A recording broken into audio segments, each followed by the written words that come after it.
سب جانتے ہیں کہ حج کا مہینہ اور قربانی کا مہینہ شروع ہونے والا ہے اور کل سے انشاءاللہ تعالیٰ اس مہینے کا آغاز ہوگا۔ یہ اللہ تبارک و تعالیٰ کا بڑا فضل و کرم ہے کہ اس رب قدیر نے زندگی میں ایک بار پھر ہمیں یہ عظیم موقع عنایت فرمایا ہے کہ ہم اس کا ذکر و شکر کر سکیں۔ اللہ تعالیٰ ہم سب کو توفیق مرحمت فرمائے۔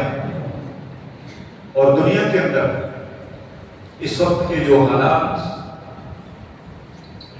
ہمارے سامنے ہیں، بالخصوص اس امت اور قوم مسلم کے جو حالات ہیں اور جو ایک اضطرابی کیفیت ہے، جو مصائب و آلام ہیں، جو بے چینیاں اور بے سکونیاں ہیں، ان سے بھی آپ اچھی طرح واقف ہیں اور یقین جانیں کہ ان سارے معاملات کے ذمہ دار ہم بذات خود ہیں۔ اصل جو اس کی وجہ ہے، بہت سارے عوامل، بہت سارے اسباب ہیں اس کے، لیکن جو بنیادی اور کلیدی وجہ ہے اس وقت امت مسلمہ کی، ان کی پریشانیوں کی، ان کے مصائب و آلام کی، وہ وجہ ہے اللہ کے ذکر سے دوری۔ اور رب کائنات جل مجدہ الکریم نے اس کا جو نسخہ کیمیا، یہ جو بیماری ہے، یہ جو پریشانی ہے، یہ جو مصائب ہے، اس کا جو نسخہ اپنے مقدس کلام کے اندر اس امت کے لیے، اس قوم کے لیے بیان فرمایا، وہ ہے الا بذکر اللہ تطمئن القلوب، کہ یہ بے سکونیاں، بے چینیاں اور یہ سارے معاملات اگر تم ان کا حل چاہتے ہو، اپنے دلوں کو اطمینان دینا چاہتے ہو، بے سکونی کی زندگی سے نکل کر سکون کی زندگی گزارنا چاہتے ہو، تو رب فرماتا ہے کہ میرے ذکر ہی میں یہ سارے سکون پنہا ہیں، میرے شکر ہی کے اندر سارے سکون پنہا ہیں۔ اور آپ سب جانتے ہیں کہ یہ بے اطمینانی، یہ بے چینی، یہ بے سکونی ہماری غفلت کی وجہ سے، اور آپ یہ بھی جانتے ہیں یہ ہمارا جسم ہے، اس جسم کو غذا کی ضرورت ہے، خوراک کی ضرورت ہے، کھانے پینے کی ضرورت ہے، جس کو غذا کہتے ہیں۔ اور دن میں کئی مرتبہ ہم اس کی خدمت کرتے ہیں۔ صبح اٹھتے ہیں، پھر دوپہر آتی ہے، پھر سحر ہوتی ہے، پھر شام ہوتی ہے، یعنی 3 سے 4 مرتبہ ہمارے اس جسم کو قوت اور طاقت کے لیے، اس کو تقویت دینے کے لیے جسمانی طور پر ہمیں ایک غذا کی ضرورت ہے۔ اور اگر کوئی شخص دن میں 3 مرتبہ کے بجائے 1 مرتبہ غذا کو ترک کر دیتا ہے، وہ دن کی جگہ 1 ہی مرتبہ کھانا لیتا ہے، غذا لیتا ہے، تو جسمانی طور وہ پریشانی محسوس کرتا ہے، بے اطمینانی محسوس کرتا ہے۔ تو جس طرح یہ غذا، یہ ہمارا کھانا پینا ظاہری طور پر ہمارے جسم کے لیے غذا ہے، اسی طرح ہمارے دلوں کی غذا، ہماری روح کی غذا اللہ کا ذکر اور اس کا شکر ہے۔ جب ہم اللہ کے ذکر سے غافل ہو جاتے ہیں تو ہمارا دل مطمئن نہیں ہو سکتا، پرسکون نہیں ہو سکتا، آرام والا نہیں ہو سکتا، اس لیے کہ رب نے فرما دیا تمہارے دلوں کا سکون میرے ذکر کے اندر ہے، میرے شکر کے اندر ہے۔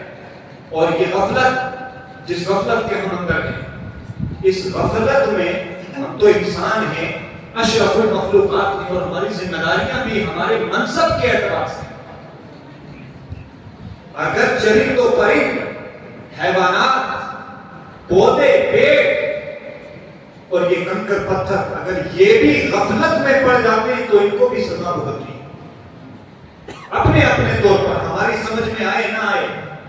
اور اللہ تبارک و تعالیٰ ارشاد فرماتا ہے اپنے مقدس کلام کے اندر کہ کوئی ایسی شے نہیں ہے، کوئی ایسی چیز نہیں ہے جو اللہ کی تسبیح بیان نہ کرتی ہو، اس کی پاکی کا بیان نہ کرتی ہو، اس کا ذکر و شکر نہ کرتی ہو.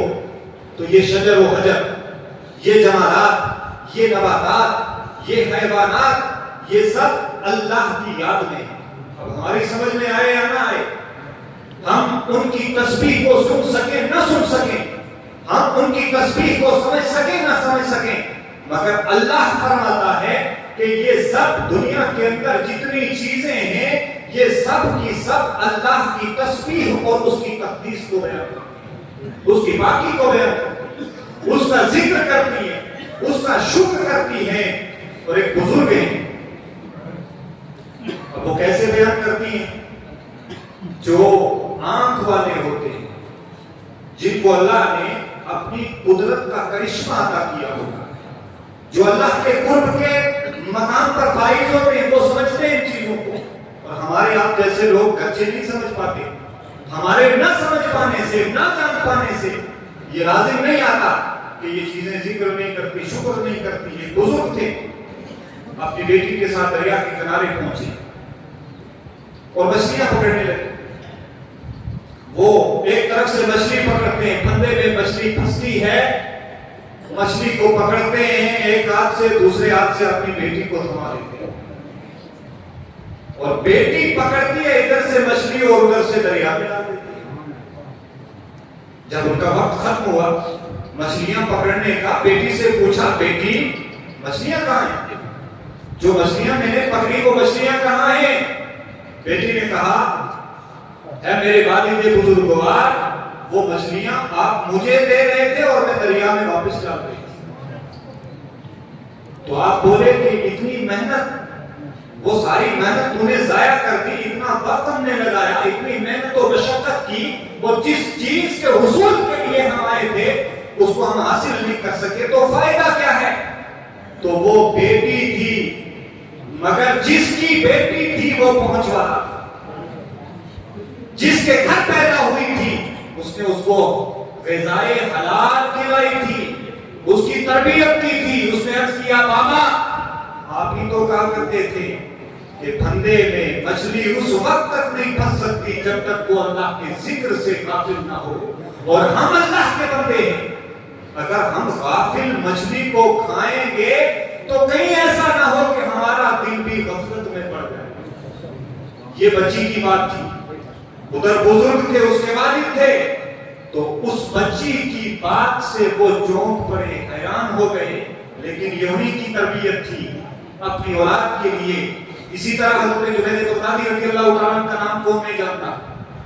حضرت غوث اعظم جیسے جلیل القدر ولیوں کے پیروں میں آتے ہیں حضرت جنید بغدادی، ان کے مرشدوں میں ان کا نام آتا ہے. حضرت جنید بغدادی کو ایک شخص نے ایک پرندہ بھیجا تحفے کے طور پہ کہ جنید بغدادی اس تحفے کو قبول کر لیجئے.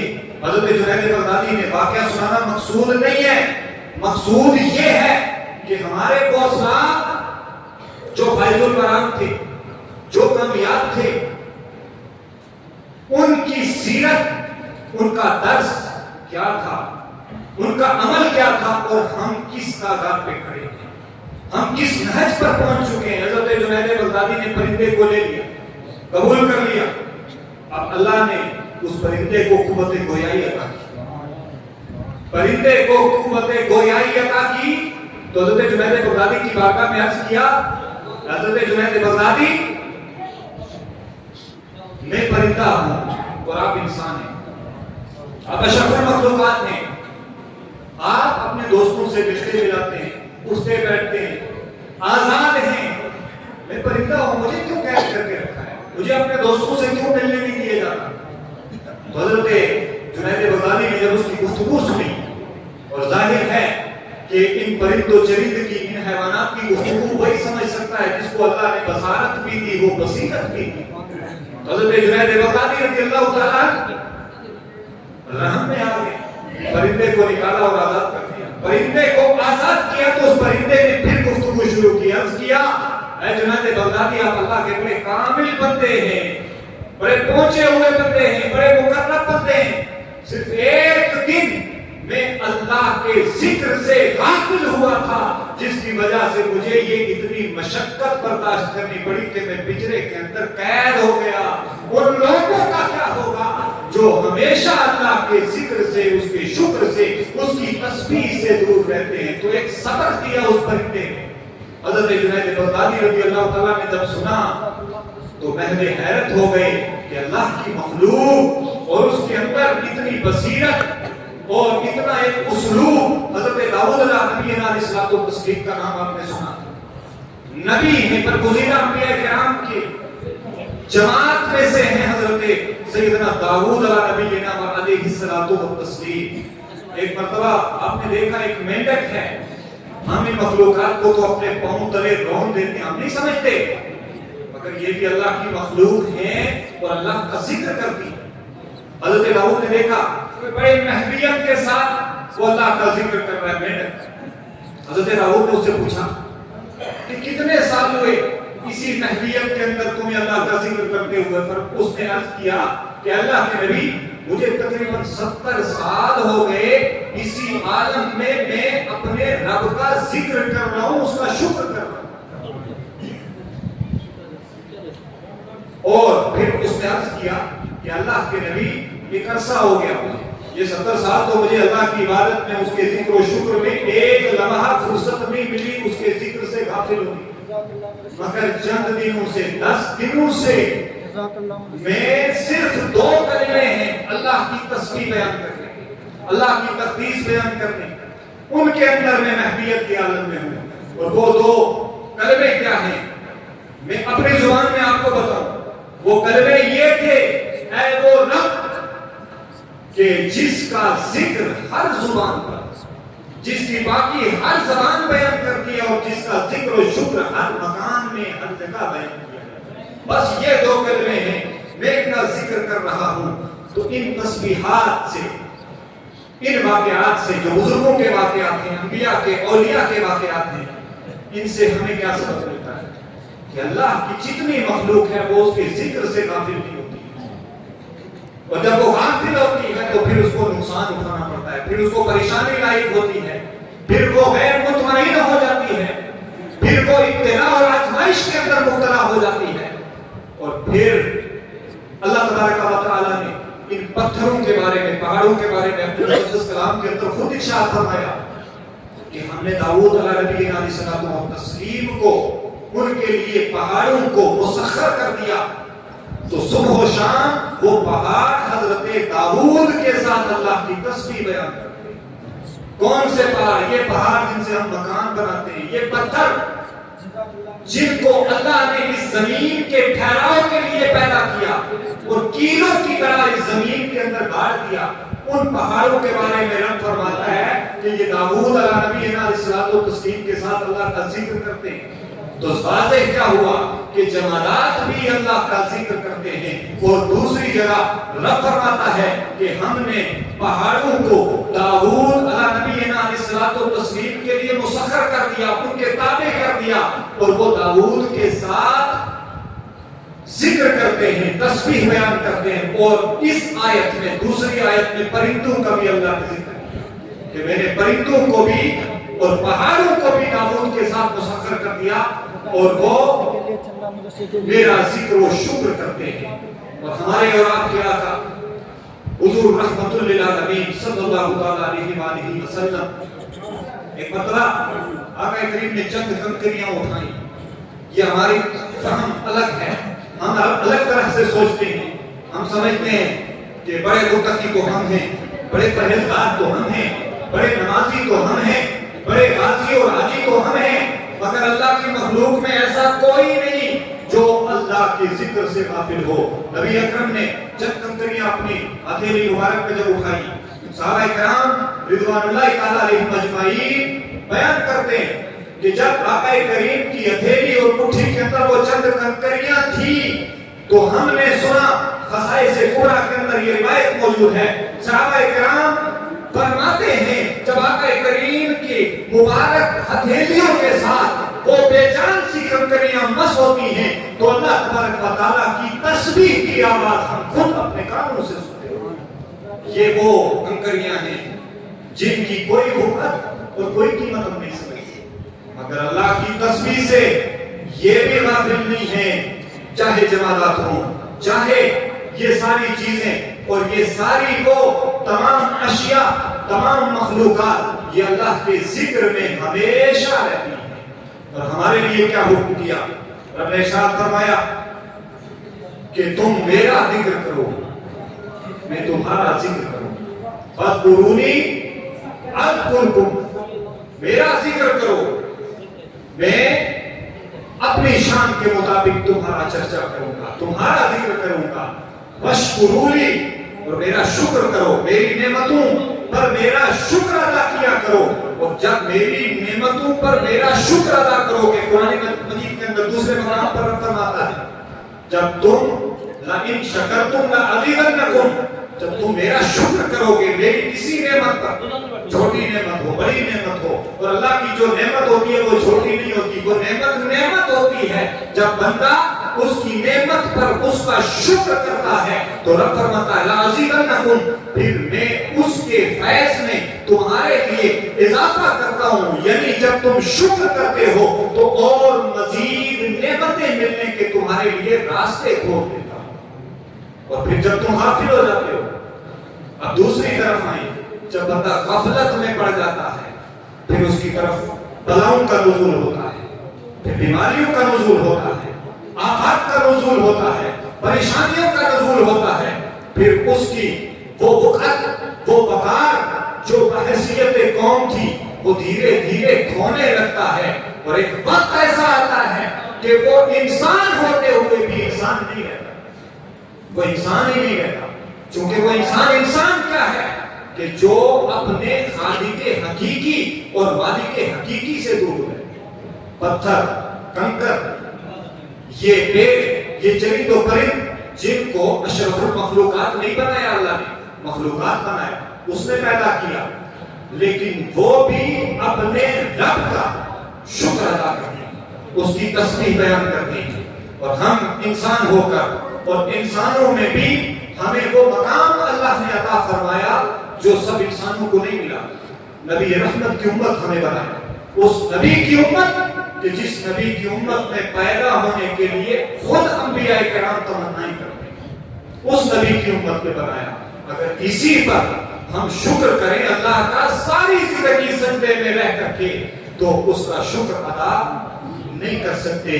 بس کہنے کا مقصد یہ ہے، بتا اب ذکر ہے کیا؟ مختصر میں بات کو ختم کروں کا وقت ہو چکا ہے۔ ذکر ہے کیا؟ ہم سمجھتے ہیں نماز ذکر ہے، نماز تو ہم پر فرض ہے، روزہ ہم پر فرض ہے، زکات، حج، یہ چیزیں ہم پر فرض کر دی گئی۔ اصل ذکر کیا ہے؟ اصل ذکر یہ ہے کہ اللہ اور اس کے رسول کی اطاعت میں اپنی زندگی گزاری ہے۔ وہ اطاعت کیا ہے؟ جب نماز کا وقت ہو، جب نماز کا وقت ہو گیا تو ہم چل کے اپنی مسجد کی طرف کہ جماعت میں شریک ہو جائیں، تو گویا رسول اللہ کی اطاعت ہے، اللہ کے حکم کی اطاعت، یہ ذکر ہے۔ تمہارے پاؤں ذکر کر رہے ہیں، تم چل رہے ہو مسجد کی طرف، یہ پاؤں کا ذکر ہے۔ دل میں خیال آیا نیکی کا کام کرنا، تمہارے دل کا یہی ذکر ہے۔ ہاتھ نیکی کی طرف بڑھے، یہ ہاتھوں کا ذکر ہے۔ زبان سے ذکر کیا، زبان کا ذکر ہے۔